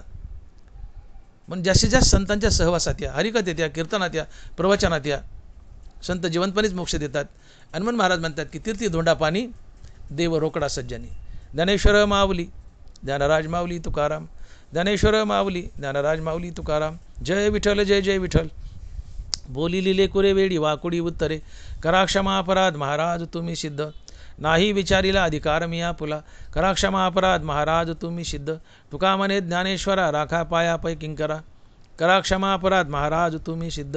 ज्ञानदेव तुकाराम ज्ञानदेव तुकाराम, तुकाराम तुकाराम तुकाराम तुकाराम तुकाराम. पुंडलिक वरदे हरि विठ्ठल श्री ज्ञानदेव तुकाराम. गोपाल कृष्ण भगवान की जय. माऊली ज्ञानेश्वर महाराज की जय. जगद्गुरु तुकाराम महाराज की जय. विठ्ठल विठ्ठल विठ्ठल विठ्ठल विठ्ठल विठ्ठल विठ्ठल विठ्ठल विठ्ठल विठ्ठल विठ्ठल विठ्ठल.